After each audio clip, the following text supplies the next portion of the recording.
찬양을 들을 때마다 하나님께서 우리에게 주시는 은혜가 얼마나 감사한지, 오늘은 수문 앞 광장 부흥회라는 제목으로 말씀을 전하겠습니다. 구약시대 때도 부흥회가 있었습니다. 우리나라는 1907년에 평양 장대현 교회로부터 시작된 부흥회가 이제 전국적으로 확산이 되어서, 그때는 이제 남한과 북한이 나눠지기 전이었었죠. 그래가지고 전국적으로 확산이 되고 우리나라 대부흥이 일어났던 놀라운 역사가 있었습니다. 그리고 6.25 전쟁 이후에 이제 1960년대, 70년대 우리 한국이 부흥사들이 교회들 다니면서 부흥하면서 놀라운 역사를 일으켰던 부흥의 역사가 있습니다. 근데 구약 성경에 보면 선지자들이 부흥운동을 많이 했는데, 특별히 오늘 느헤미야와 에스라에 의해서, 느헤미야서 8장은 선지자 느헤미야와 학사 에스라의 부흥운동이 느헤미야 8장에 기록되어 있습니다. 느헤미야에 의해서 이제 바벨론으로 포로 잡혀갔던 이스라엘 백성들이 1차, 2차, 3차 고국 땅으로 돌아옵니다. 3차 바벨론 3차 포로에서 돌아올 때에 느헤미야가 함께 돌아왔어요. 그래서 제일 먼저 돌아와서 그들이 한 일은 성벽을 다시 쌓는 것입니다. 그 당시에는 지금처럼 비행기가 있거나 무슨 탱크가 있거나 미사일이나 포가 없었기 때문에 전부 다 몸으로 칼과 창으로 싸울 때이기 때문에 이 성벽을 보호하는 것은 국가 도시를 보호하는 것이었습니다. 그래서 성벽을 쌓는 것이 첫째였어요. 그래서 첫 번째로는 그거는 정치적으로 안정을 위해서 성벽을 쌓는 일을 했는데, 느헤미야 1장에서 7장까지는 이 성벽 회복과 함께 정치와 경제의 회복을 말하고 있어요. 느헤미야 8장에서부터 마지막 13장까지는 이스라엘의 내면의 신앙 부흥운동을 말하고 있습니다. 그래서 우리는 두 가지 기둥을 말할 수 있어요. 우리가 예수 믿는 사람도 외적인 것으로 나의 삶과 경제적인 것과 가정과 삶의 기반이 한쪽은 튼튼해져야 돼요. 또 다른 쪽은 영적으로 튼튼해져야 합니다. 어떤 사람은 영적으로는 튼튼한 것 같은데 삶의 기반이 무너져 있는 사람들은 이 삶의 밸런스가 균형이 맞지 않는 것입니다. 성경은 이 전체적인 조화를 우리에게 말하고 있습니다. 이제 태풍이 막 불어온다고 하잖아요. 태풍이 흰남노라는 태풍이 과거에 매미나 사라보다도 더 강력하다고 하는데 아직 불어오지 않아서 느낌이 없죠. 우리가 기대해야 돼. 하나님 이게 저쪽 동해로 빠져나가도록. 그래서 일본이 우리한테 잘못한 걸 생각하면 일본 쪽으로 빠져나가라고 하고 싶지만, 그때 일본도 불쌍하니까 하나님 그 사이로 빠져나가게 해주세요 하고 우리가 기대해야 돼요. 우리 하나님은 전능하신 하나님이라 우리의 기도를 들어주실 줄 믿습니다. 초속 54m를 간 일체 54m로 이번 태풍이 세다고 하는데, 제가 우리 집사람한테 그랬어요. 아까 이거 우리 교회하고 지붕 날아가면 어떻게 하지? 나도 같이 날아가면 나 엘리야처럼 승천한 줄 알아? 그랬더니 여기 날아가면 우리나라 전국 다 날아가니까 걱정하지 말라고 그러더라고요. 아리스토텔레스는 행복, 우리가 행복하게 사는 것을 제1선이다 그렇게 말했어요. 그런데 그 행복을 느끼는데 핵심은 현재의 삶에서 오늘 이 시간 내가 사물이나 사람에게 집중하는 것, 그리고 내가 보고 느끼는 것에서 만족과 감사를 느끼는 것이라고 말했습니다. 근데 많은 우리나라 사람들은 아침 출근할 때에 미리 걱정합니다. 출근길이 막히면 어떻게 할까? 직장에 도착해서 또 할 일이 많은데, 그리고 또 점심은 뭐를 먹을까? 또 늦게 가면 식당에다 차진 않을까? 점심 먹고 나서 또 저녁은 뭐를 할까? 대부분 사람들은 계속해서 미래를 걱정하고 염려하면서 행복을 느끼지 못하고 사는 경우가 많습니다. 성경은 우리에게 주어진 모든 삶 속에서 범사에 감사하라.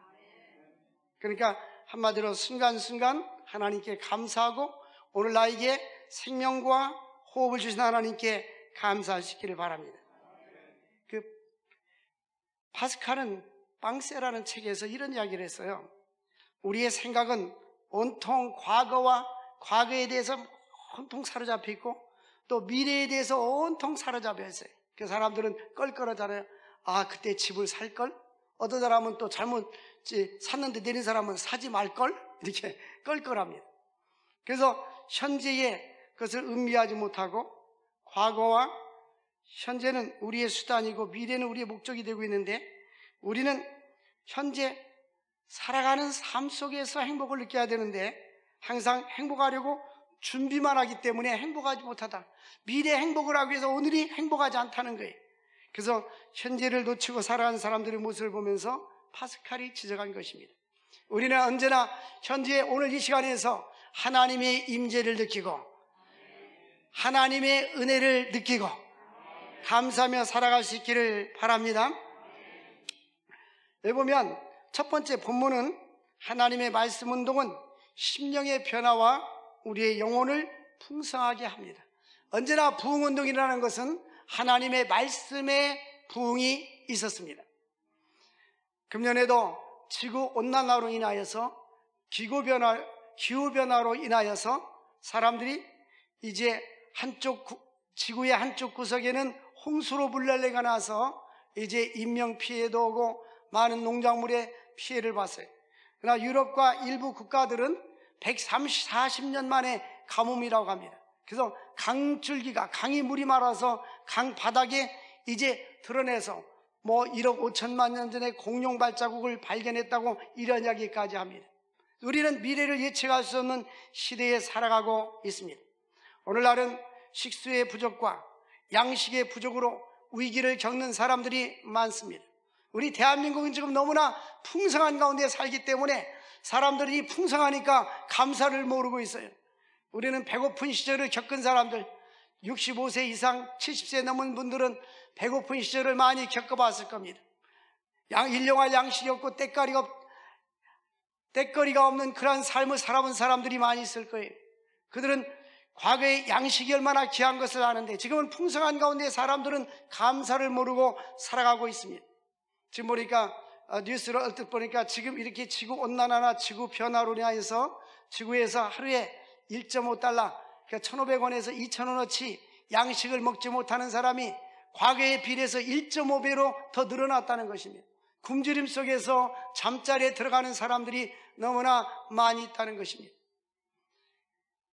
양식의 기근, 이것이 삶을 힘들게 만듭니다. 그러나 성경은 아모스 8장 11절에 이런 말씀을 하고 있습니다. 보라, 날이 이르니 내가 기근을 땅에 보내리라. 이것은 이 기근은 양식의 기근이 아닙니다.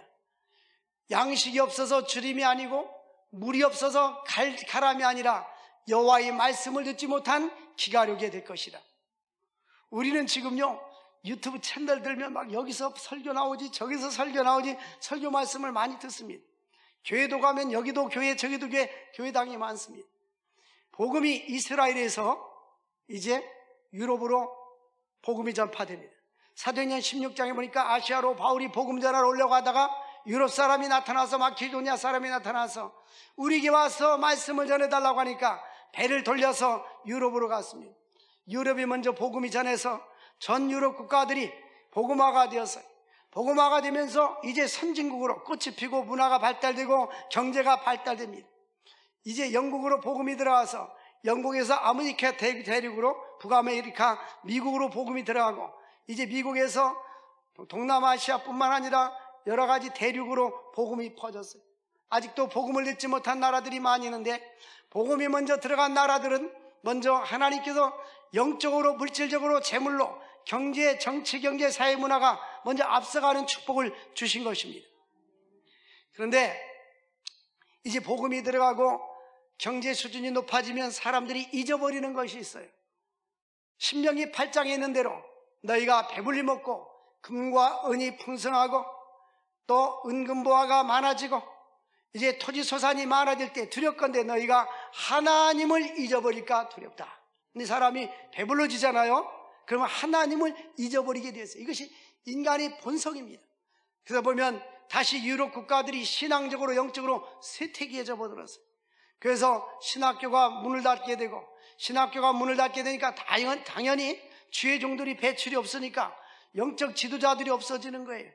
교회가 점점 신앙이 없어지고 교회가 폐사되고 문을 닫게 되고, 이제 공허한 교회들만, 건물만 있는 교회들도 많이 있고, 이 교회들이 식당으로, 카페로, 유흥점으로 팔려나가는 경우가 있고, 이제 십자가를 떼고 모스크 탑을 세우는 경우들이 많이 있습니다.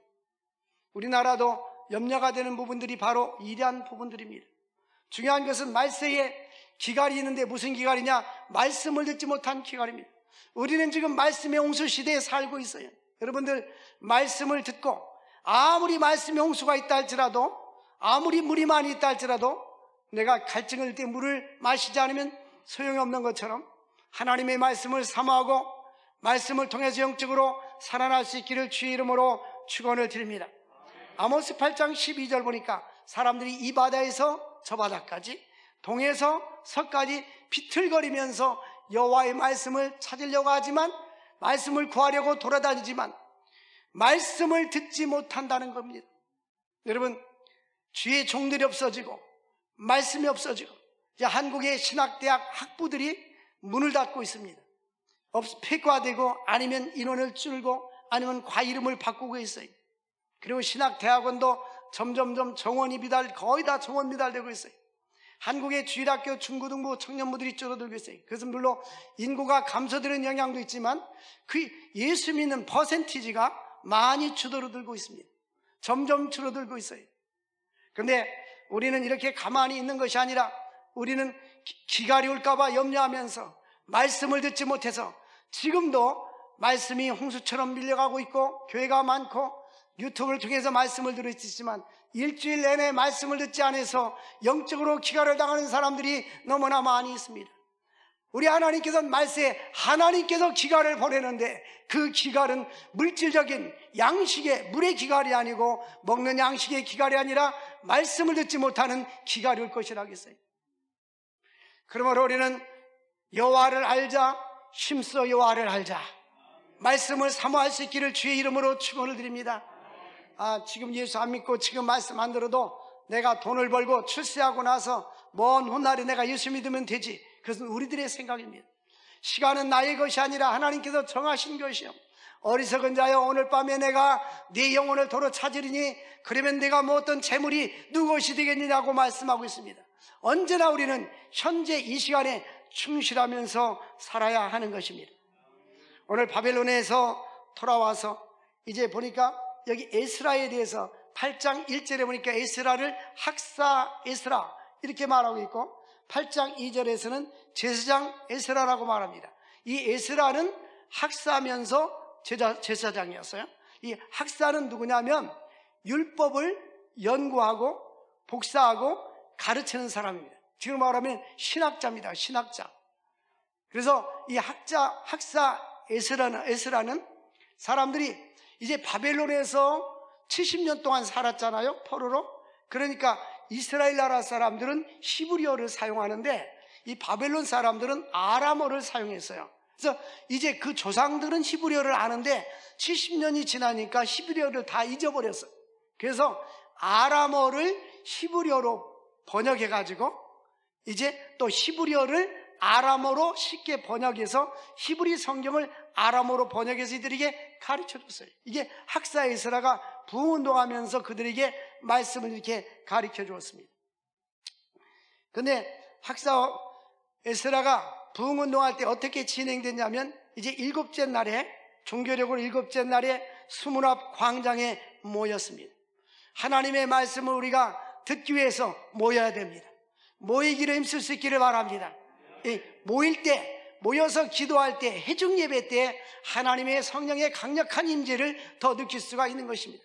물론 혼자서 저 외딴 섬에서 혼자 예배를 드릴 수도 있지만, 우리는 함께 예배 드릴 때 하나님의 임재를 더 많은 것을 느낄 수가 있는 것입니다.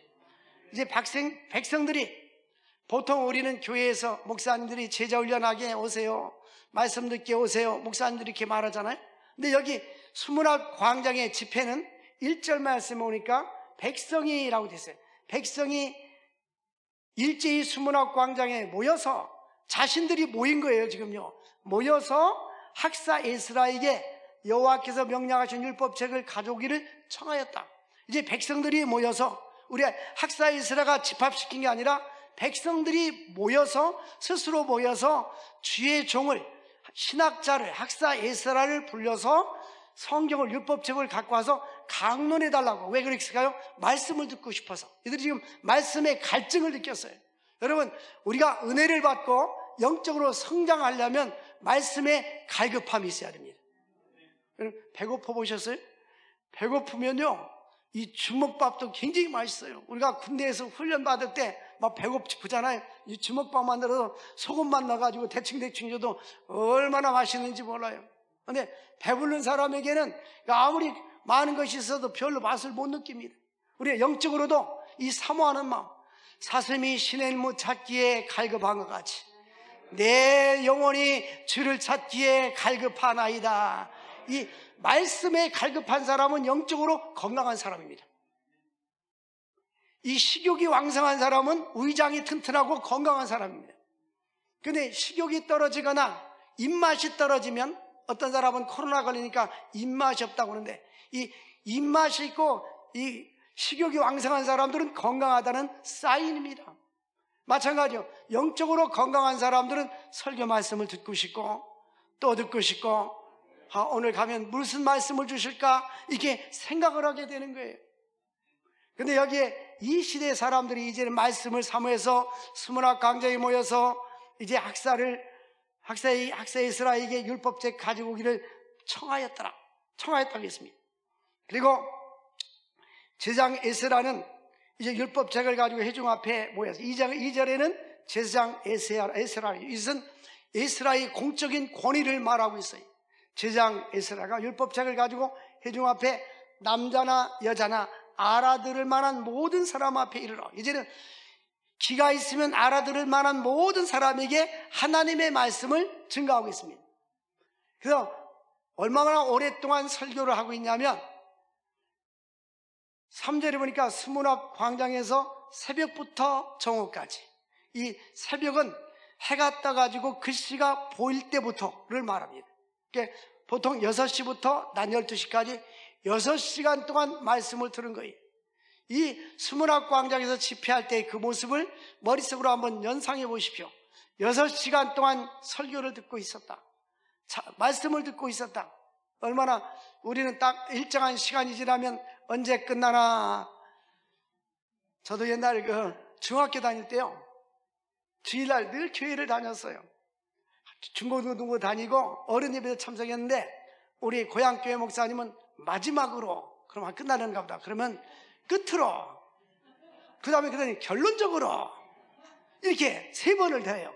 그래서 결론 한 3번 정도 이렇게 나가더라고요. 그래서 저는 끝날 땐 끝내더라도 마지막으로 이 소리 잘 안 씁니다. 왜냐면 결론적으로 먼저 끝났구나 생각하고, 끝날 기다리는데 길으면 그때부터는 길다고 딴 생각하니까. 어쨌든 6시간 동안 이렇게 설교를 하고 있었어요. 말씀을 하고 있었어요. 근데 새벽부터 정오까지 모든 말씀을 듣는 사람에게 말씀을 전하고 있었습니다.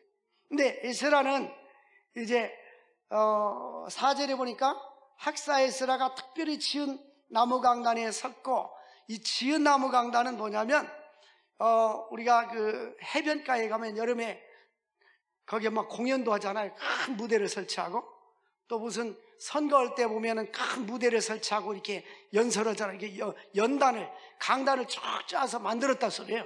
그래서 백성들이 이렇게 말씀을 사모해서 강단을 탁 만들어 놓고 연단을 만들어 놓고 말씀을 사모하니까 이게 6시간 동안 말씀을 이렇게 증거하는 거예요.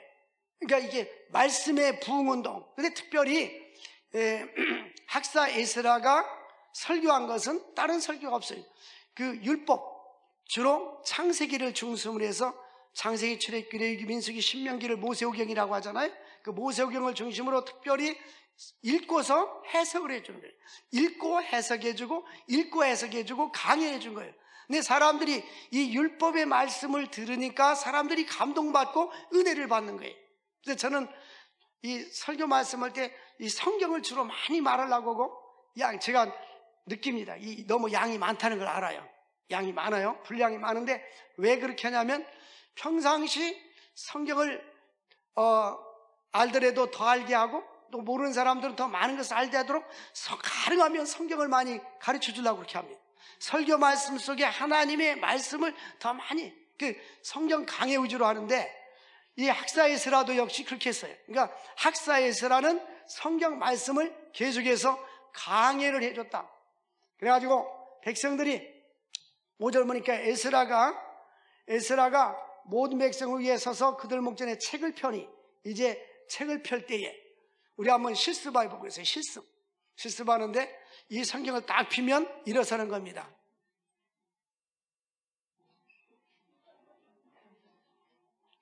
네, 앉으십시오. 근데 구약시대 때는 기도할 때도 서서 손을 들고 기도했어요. 그리고 말씀을 들을 때도 앉아서 듣지 않고 대부분 서서 했어요. 그런데 학사에스라가 하나님 말씀을 딱 피니까, 율법을 피니까 존귀하신 하나님의 말씀을 듣는 태도가 일어서서 우리는 예배 시간에 왔다 갔다 하기도 하고 화장실 가기도 하고 앞으로 그렇게 하지 마시기 바랍니다. 아멘 하는 사람 별로 없네. 예배 시간 전에 1번 왼쪽 들렸다가 2번 예배당으로 꼭 오십시오. 네? 우리 예배 드리는 태도, 구약시대 때는 존귀하신 하나님이 그냥 하늘 멀리 안 보이는 데 계신 게 아니라 그 존귀하신 하나님 어머니 앞에 지금 내가 예배를 드리는 거예요. 그 경건하게 드리는 거예요. 두렵고 떨리는 마음으로 예배를 드리는 거예요. 그러니까 말씀을 들을 때 그들이 이러한 모습으로 하나님 앞에 예배를 드리고 말씀을 들었어요. 그러니까 부흥운동이 일어나지 않겠어요? 손을 들고 이제 그들이 책을 펼 때에 백성이 일어서니라. 이제 우리가 수문학 강장이라고 해서 이제 수문학 강장이 모였어요. 우리가 실습의 첫 번째 실습은 일어선 거였어요. 평상시 안 하던 일을 이렇게 하니까 쑥스러운지 웃었어요. 사라가 그랬어요. 아브라함에게 100세가 되고 90살이 됐는데 명년 이맘때 아들을 주리라니까 사라가 웃었어요. 웃어도 괜찮아요. 하나님 응답은 있어요. 그 다음에 두 번째 또 실습을 하겠어요. 6절입니다. 6절. 위대하신 하나님이 여호와를 송축하며 모든 백성이 손을 들고 아멘 아멘 하고 응답했더라. 자, 이제 제가 위대하신 하나님을 송축할 테니까 두 손 들고 아멘 아멘 두 번 하는 겁니다. 하나님은 위대하십니다. 아멘 아멘. 됐어요. 앞으로 설교 들을 때 그렇게 하세요. 할렐루야. 위대하신 하나님, 존귀하신 하나님. 그 수문학 광장에서 제가 40대 때는 그 부흥회 활동을 했잖아요. 부흥사 활동을 했는데 오살리 기도원에 가서 집회를 하다 보면 앞에는 이 의자가 없이 이렇게 앉는 자리고 뒤에는 의자예요. 근데 대부분 앞에 있는 사람들은 이러고 있어요. 이제 습리 다만 떨어지면 아멘 하려고, 다만 하면 아멘 하려고. 하나님은 우리를 사랑하십니다. 아멘. 하나님은 우리를 구원해 주십니다. 아멘. 뭐 안 하고 있잖아요, 지금. 이 학습 효과가 많이 떨어져서 그래요. 학습 효과가. 이 학습 효과가 발달된 사람들은 딱 한 번 가르쳐 주면 길동이처럼 하나를 배우면 열을 알아. 실행한단 말이에요. 그래서 두 번만 더 실습할게요. 존귀하신 하나님은 나의 창조자가 되십니다. 아멘, 아멘. 하나님 우리에게 놀라운 축복을 주시기를 원합니다. 아멘, 아멘. 이 훈련이 안 돼가지고 쑥스러워하는 사람이 3명 있어요. 이 얼마나 수문학 광장의 집회가 멋집니까, 그죠? 성경을 딱 펴니까 일어서고 하나님을 송축할 때마다 아멘. 그냥 아멘, 아멘 아니라 아멘. 얼마나 멋있어요. 네? 존귀하신 하나님, 영광과 존귀와 찬양을 받으시기에 합당하신 하나님, 그 하나님께 존귀와 영광을 돌릴 수 있기를 주의 이름으로 축원을 드립니다. 할렐루야. 제가 가만히 생각하니까 우리 교회 성도들이 굉장히 영적으로 성숙해 있어요. 많이 성장되어 있어요. 그건 확실합니다. 확실한데 아멘은 좀 양이 부족해서 어떻게 하면 아멘을 연결시킬까 기도했는데 하나님이 느헤미야 8장 6절을 실습을 시켜라. 할렐루야. 그래서 예배 때마다 느헤미야 8장 6절을 3번씩 실습하라 그래요. 할렐루야. 존귀와 영광과 찬양을 하나님께 영광 돌릴 수 있기를 주의 이름으로 축원을 드립니다. 아멘. 아멘. 두 사람은 목사님 갑자기 이상해졌지 않았습니다. 어저께 정신과에 갔다 왔는데 정상으로 판정받고 왔습니다. 그래서 고린도후서 1장 20절에 보니까 우리가 아멘하여 하나님께 뭐를 돌려요? 영광을 돌리느니라. 그러니까 이 히브리어로 아멘, 히브리어로 아멘이 헬라어로 아멘이랑 똑같이 번역이 됐는데, 아멘은 옳습니다, 그렇습니다, 그렇게 될 줄 믿습니다, 내가 마음으로 그렇게 확신합니다, 그게 아멘이에요. 하나님께서 창세기 15장 6절에 보니까 하나님이 아브라함에게, 야 아브라함아 이리 나와봐라, 저 밖에 하늘의 별을 보아라, 네 후손이 이와 같으리라. 근데 아브라함이 아직 자녀가 없을 때에 아멘 하고 응답했어요. 근데 창세기 15장 6절에는 아멘이라고 번역하지 아니하고 아브라함이 이를 믿음에라고 했어요. 그래서 하나님이 그를 의롭다 하였다. 창세기 15장을 칭의장이라고 합니다. 아브라함이 하나님 말씀할 때 아멘으로 하다보니까 하나님이 의롭다함을 주신 거예요. 우리들도 하나님 앞에 아멘하여 하나님께 영광 돌릴 수 있기를 바랍니다. 아멘으로 하나님께 영광을 돌릴 수 있기를 주의 이름으로 축복합니다. 뿐만 아니라 이제 아멘으로 끝난 게 아니에요. 몸을 굽혀 얼굴을 땅에 대고 여호와께 경배하니라. 이 실습은 생략하겠습니다. 왜냐하면 다 내려와서 땅바닥에 머리를 대야 되니까 집에 가서 할 수 있기를 바랍니다. 이제 하나님 앞에 성경을 딱 펴니까 일어서고 이제 여호와를 송축하니까 아멘 아멘 하고 하나님 말씀이 떨어질 때마다 머리를 땅에 탁 대고 하나님께 경배했더라고. 얼마나 엄숙하고 하나님께 영광 돌리는 그 모습이 아름답지 않습니까? 우리들도 하나님께 존귀와 영광을, 찬양을 돌릴 수 있기를 주의 이름으로 축원을 드립니다. 두 번째로 하나님 말씀은 백성들에게 회개와 깨달음을 줍니다. 스가랴 7장 6절 보니까 모세율법에 익숙한 율법 연구가 학사 에스라, 이게 에스라는 이 성경에 능통한 사람이다, 이 말씀입니다. 하나님께서 그를 사용하셨는데 에스라가 결심한 것이 무엇이냐? 에스라서 7장 10절 보면, 에스라서 7장 10절에 보면 여호와의 율법을 연구하여 진행하고 윤리와 규례를 이스라엘에게 가르치기로 결심했더라. 그러니까 학사 에스라는 하나님 말씀을 연구해서 백성들에게 잘 가르치기로 결심했더라. 응? 할렐루야.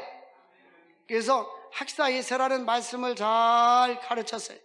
그래서 오늘 8절 9절 말씀을 보니까 하나님의 율법책을 낭독하고 그 뜻을 해석하여 백성이 그 낭독하는 것을 다 깨닫게 하니, 누가 그렇게 했어요? 학사 에스라가 성경을 읽고 해석해줘서 그들로 하여금 깨닫게 해줬어요. 근데 백성이 율법의 말씀을 듣고 다 뭐 했더라? 울었더라. 네? 왜 울었을까요? 감동이 오니까. 과거에 60년대 70년대는 성찬식을 하면 거의 다 울었어요. 예수 나를 위하여 하면 사람들이 다 울었어요. 근데 그리고 그 당시 사람들이 부흥회할 때도 막 통곡하고 울었어요. 근데 요즘은 우는 사람들 별로 잘 못 보겠어요. 눈물이 말랐어요. 눈물이. 이 감성이 메말라 있어요. 왜 그럴까? 보면 이 대부분이 이렇게 아파트나 빌라나 이게 시멘트 콘크리트 문화라서 이 콘크리트 문화가 감성이 메말르게 만들어요. 어렸을 때 이렇게 흙벽돌집에서 초가지 봉서 살면서 깨구리 잡고 이렇게 살 때는 사람이 감성이 있잖아요. 매미소리를 들으면서 이웃과 나눠 먹고 이렇게 마음이 감성이 있는데, 과거에는 그 지능이 높은 사람들, 그 IQ라고 그러잖아요.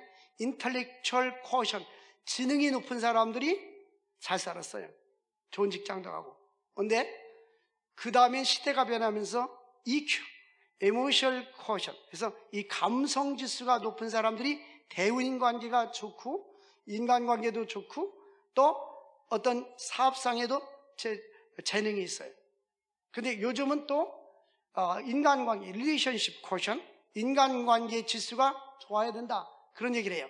근데 우리는, 예수 믿는 사람들은 성령 충만해질 수가 높아야 돼요. 할렐루야. 하나님의 은혜로 성령으로 충만해질 수 있기를 바랍니다. 그 성령에 사로잡힌 사람, 능력 있는 사람, 믿음의 사람, 영의 사람이 될 수 있기를 주의 이름으로 축복합니다. 하나님의 은혜에 감동되니까, 성령 충만하니까 다 울었더라. 은혜를 받으면 눈물이 나게 되어 있는 거예요.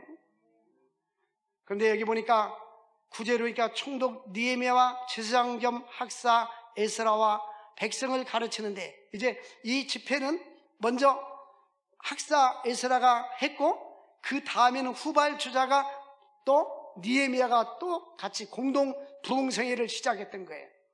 그러면서 구제를 보니까 너희 하나님 여호와를 성일이니 슬퍼하지 말며 울지 말아라. 이 절기 때 이 집회를 열었던 거예요.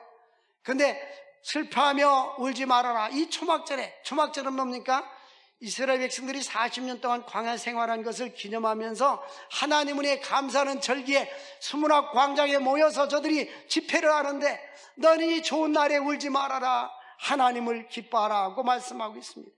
그들에게 깨달음을 열었어요.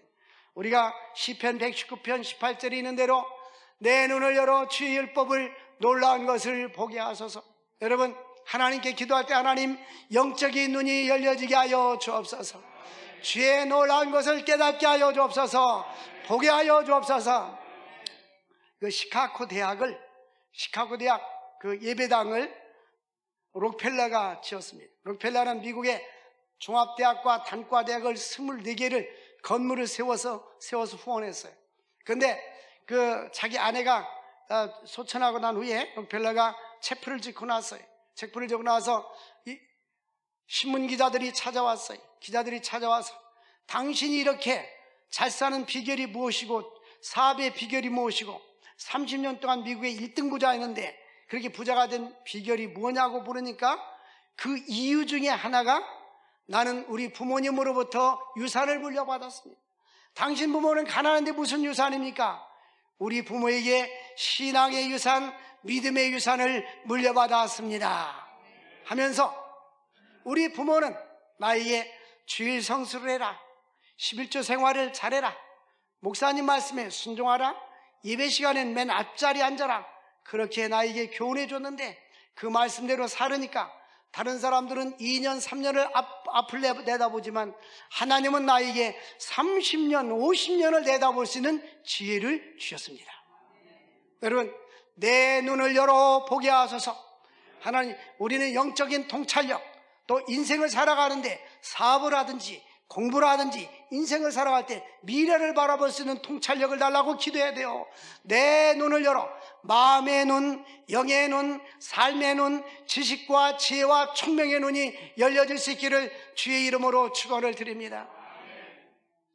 그 엘빈 토플러가 미래학자입니다. 미래학자. 세계적으로 유명한 미래학자인데 엘빈 토플러가 이런 말할 때에는 지식과 정보에 대해서는 발달되지 않았습니다. 그 제1의 물결, 제2의 물결, 제3의 물결을 얘기했는데 제1의 물결은 1차 산업, 농업, 또 수산업, 그 다음에 목축업 이런 것들이죠. 그 다음에 제2의 산업은 공업, 그 다음에 이제 3차 산업은 상공업, 2차 산업, 3차 산업은 이제 정보화 시대인데 그걸 떠나서 제3의 물결은 정보와 물결이 올 것이다. 미래를 준비해야 된다라고 했는데 미래를 준비한 사람들은 앞서가는 사람이고 미래를 준비하지 못한 사람은 뒤따라가는 사람들입니다. 우리는 미래에 대해서 하나님 우리에게 영적인 것을 보게 하여 주옵소서. 그리고 우리 인생을 살아가는데 공부하는 학생들은 학문의 지혜, 사업하는 사람은 사업의 지혜, 우리 인생의 지혜를 달라고 하나님께서 이 미래를 바라볼 수 있는 통찰력을 달라고 기도할 수 있기를 바랍니다. 그러니까 미래를 보지 못하는 사람들은 이 코로나 대란이 일어나니까 처음에 마스크 한 장 우리가 1200원씩 사가지고 한국에서는 10장 이상 팔지 않아서 저 중국에서 주문해가지고 300만 원어치 주문해가지고 대구로 우리가 친구 교회로 보내줬어요. 우리 친구 3명 목회자 3사람들이 이렇게 연합해가지고 중국에서 택배로 왔었어요. 근데 나중에 보니까 이 중국제는 뭐 샌다, 뭐 문제가 많다 또 그러더라고요. 근데 나중에 이제 그 마스크 공장을 나중에 차린 사람들은 다 문 닫았어요. 왜? 이제 마스크가 너무나 많고 싸니까. 그러니까 우리가 인생을 살아가는데 앞서가야 돼요. 아멘 한 사람들은 지금 10년 앞서가는 겁니다. 두 번째 아멘 한 사람은 5년 앞서가는 거예요.